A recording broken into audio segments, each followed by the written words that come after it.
संगत जी प्यार न बोलना जी धन निरंकार। साध संगत जी ਅੱਜ मैं महापुरुष विवेक शोक जी ਦੇ ਵਿਚਾਰ गुरु महिमा सुन ਰਿਹਾ ਸੀਗਾ। ਮਨ ਨੂੰ ਸੁਣ ਕੇ ਬੜਾ ਸਕੂਨ ਮਿਲਿਆ, ਬਹੁਤ ਆਨੰਦ ਆਇਆ।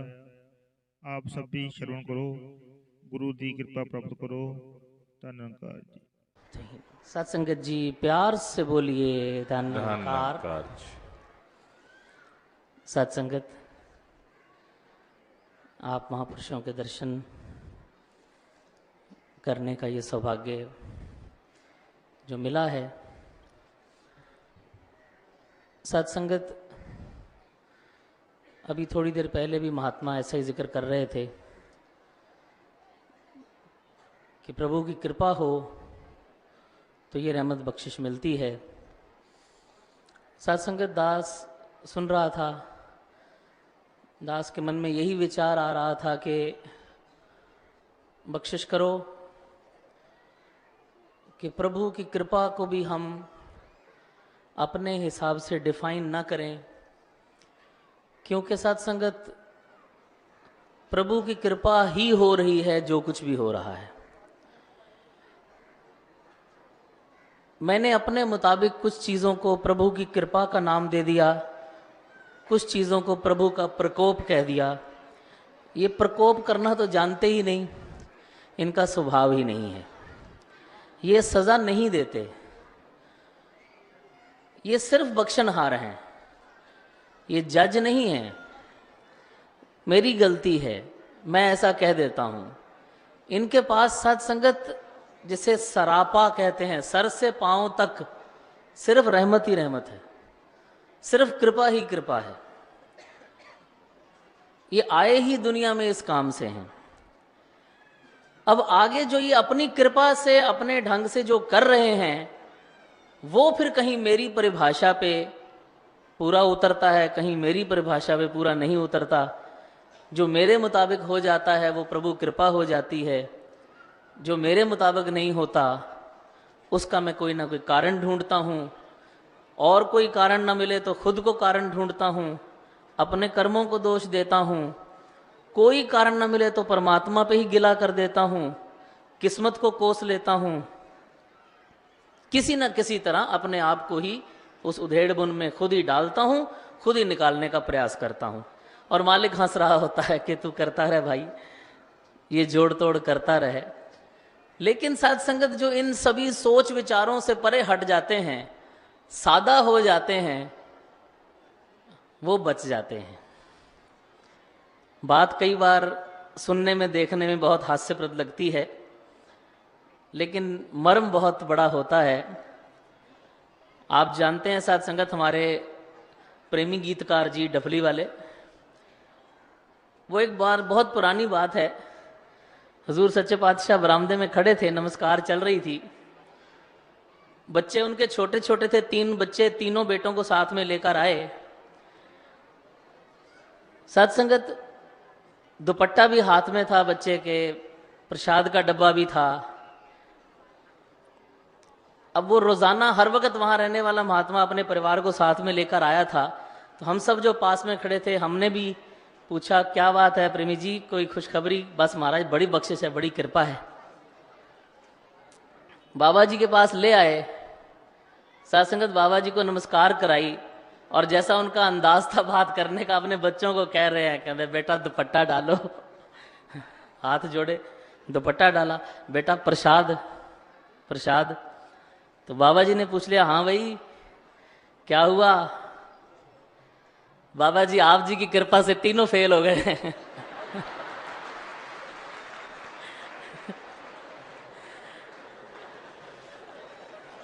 अब वो सारे इसी तरह, जैसे हमारा इस वक्त जो रिएक्शन है वही सबका रिएक्शन था। सभी बड़े जोर से हंसे एकदम कि ये क्या कह रहे हैं कि बाबा जी आप जी की कृपा से तीनों फेल हो गए। बोला, प्रेमी जी ये क्या कह रहे हो? कहता, पिछले 8-9 साल से अगर इनकी कृपा से पास हो रहे हैं तो फेल किसी और की कृपा से हो गए। ये है प्रभु कृपा, ये है नजरिया सत्संगत, ये है अंदाज। मेरा विश्वास तो ये होना चाहिए कि फेल भी तेरी कृपा से, पास भी तेरी कृपा से। हमने क्या लेना देना इन कर्मों में, तूने वो उस वक्त ये किया होगा, उसका दिल दुखाया होगा, वहां ये नहीं किया होगा। साधारण हो जाएं तो बच जाते हैं। भले ही फिर दुनिया में कुछ चीजें साबित भी हो जाती हैं, कुछ नहीं भी होती, उस चक्कर में हमने क्या लेना देना है। जो हो रहा है तेरी कृपा से हो रहा है, तो फिर ऐसा तो हो ही नहीं सकता। दास को याद है एक बार, बहुत पुरानी बात, जो पुरातन महात्मा इस समय सब यहां बैठे हैं वो जानते हैं कि समागम की एक बार समस्या थी। 60s की बात है साथ संगत, ये कि ये युग पलटाना चाहता है। पुरातन महात्माओं को सबको याद होगा, ये युग पलटाना चाहता है, ये समस्या थी। तो दास के डैडी जी शौक साहब स्टेज चला रहे थे उस कवि दरबार की। साथ संगत सबने अपना अपना वो मुशायरे का दौर हुआ करता था।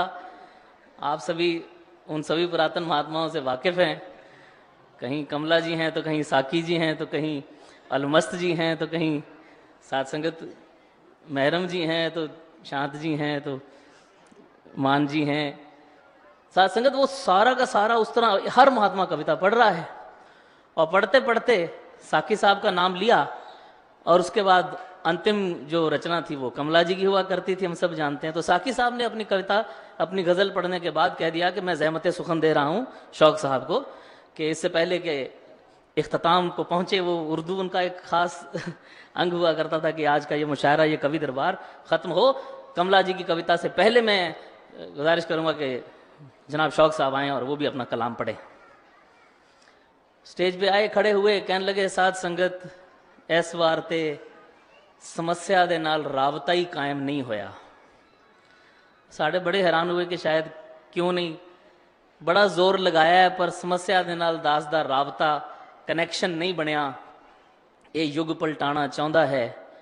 इक्को शेर होया है, वो आप जी दे चरना च रख देना। और साथ संगत तो शेर क्या था कि जे ए चावे तां एक छिन भी नहीं लगदा युग दे पलटन विच। क्या बात। जे ए चावे तां एक छिन भी नहीं लगदा युग दे पलटन विच। हैरान हां किदां मन लवां ये युग पलटाना चाहता है। वाह। सत्संगत ही हम इसकी तारीफ कर रहे हैं कि जाने जाने में बेइज्जती कर रहे हैं कि ये युग पलटाना चाहता है पर पलट नहीं रहा। ये बहुत बड़ा सवाल है। हम यहां खड़े होकर कहते हैं कि सतगुरु अमन का संदेशवाहक है, दुनिया में अमन फैलाने आया है। क्या उस समय हम ये भूल जाते हैं कि अगर दुनिया में अमन नहीं हो रहा तो क्या ये सतगुरु की हार है? नहीं, सत्संगत दास पुरजोर तरीके से यह कहना चाहेगा कि यह सतगुरु का खेल हो सकता है, हार नहीं हो सकती। ये दुनिया का मालिक है, सर्वशक्तिमान है, ये जो चाहे कर दे। अगर फिर भी नहीं कर रहा तो उसके पीछे कोई कारण होगा जो मेरी समझ से बाहर है। मेरी समझ कम हो सकती है, इसकी ताकत कम नहीं हो सकती। इसकी रजा के बिना पत्ता तक नहीं हिलता और गोलियां चल जाती हैं, बम चल जाते हैं। ऐसा नहीं हो सकता। ये सेल्फ कॉन्ट्राडिक्टरी स्टेटमेंट्स हैं। वो उन 3 बच्चों में से जिनको लेके प्रेमी जी आए थे, उनमें से एक बच्चा इधर अपने स्टूडियो में काम करता है। वो बच्चे से मैंने एक दिन बात करी सत्संग, तो उस बच्चे ने कहा कि महाराज उस वक्त भले ही वो बात समझ में ना आई हो, आज समझ में आती है कि आपकी कृपा से तीनों फेल हो गए। कि उस वक्त अगर मैं पास हो जाता तो पता नहीं मैं पढ़ लिख के कहीं और ही कहीं क्लर्क लगा होता, कहीं नौकरी कर रहा होता। मैं वो नहीं पढ़ पाया तो मैंने ये ट्रेनिंग ली, आज मैं बाबा जी की सेवा कर रहा हूं।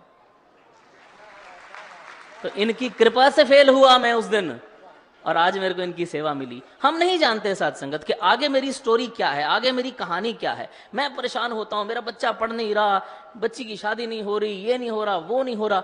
साथ संगत दास समझ सकता है कि ये मानसिक चिंताएं, दुनियावी चिंताएं इंसान को घेर लेती हैं।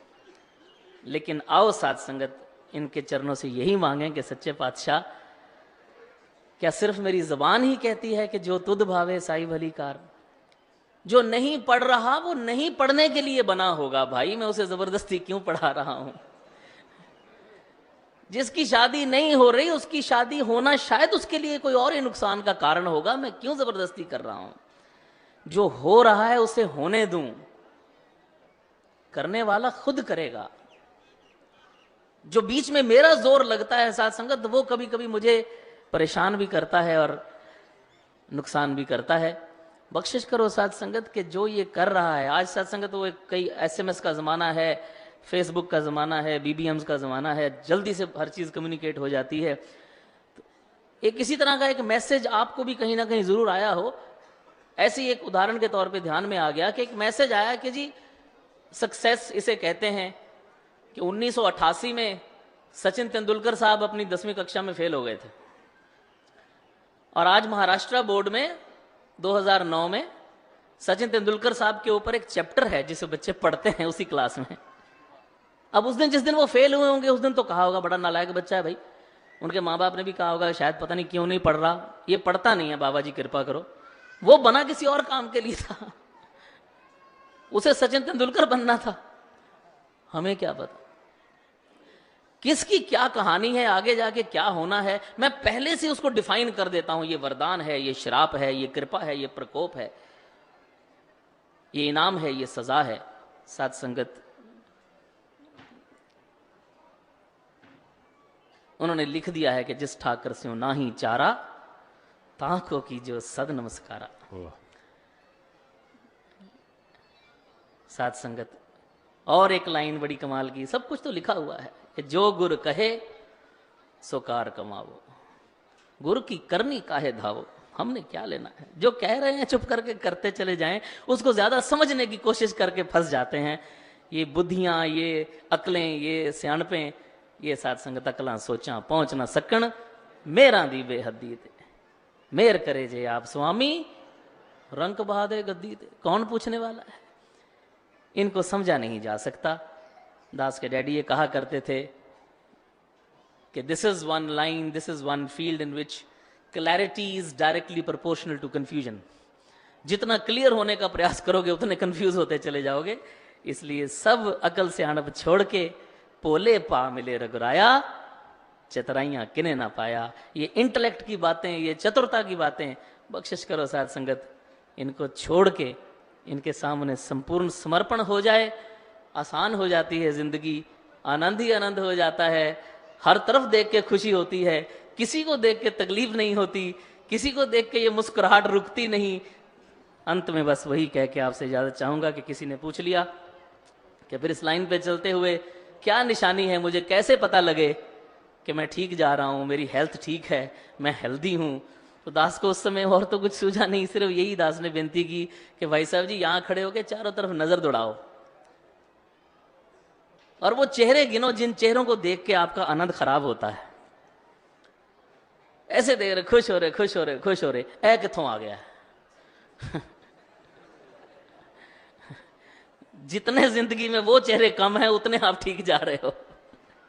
अगर किसी को देख के भी मेरा आनंद खराब नहीं होता, मुझे आनंद आता है, मुझे मजा आता है, मुझे खुशी मिलती है कि सच्चे बादशाह शुक्र है, ये भी आया है, ये भी आया है, ये भी आया है, इनके दर्शन भी हुए, इनके दर्शन भी हुए, और क्या चाहिए मुझे सेहत से।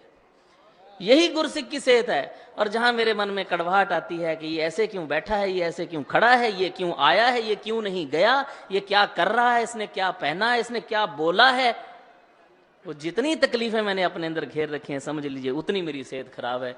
बख्शिश करो साथ संगत। दास तो अक्सर ये बात कहा करता है कि जब चंडीगढ़ में रहते थे उन दिनों में, सुखदेव वीर जी बैठे हैं, इन्होंने वो दौर सारा देखा है, सब महात्मा जानते हैं। पंजाब का एक वो दौर था कि जी हिट लिस्ट है, जी हिट लिस्ट, फलाना हिट लिस्ट में आ गया है, ये सुना करते थे।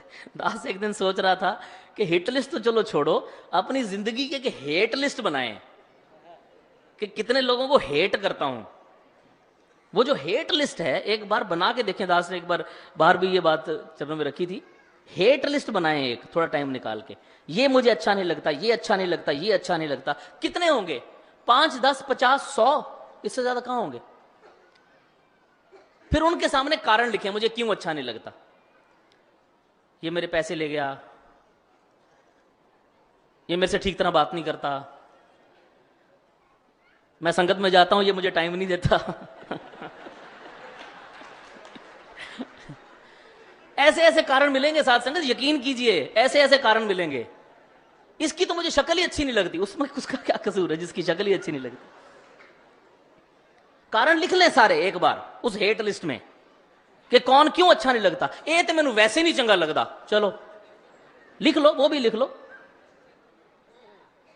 उसके बाद साथ संगत ये एक्सरसाइज करके देखिएगा, फिर एक एक करके उस हेट लिस्ट को कम करना शुरू करें। भाई पैसे ले गया, उसकी कोई मजबूरी होगी, बेचारा अंदर से बुरा आदमी नहीं है, छोड़ो काट दो।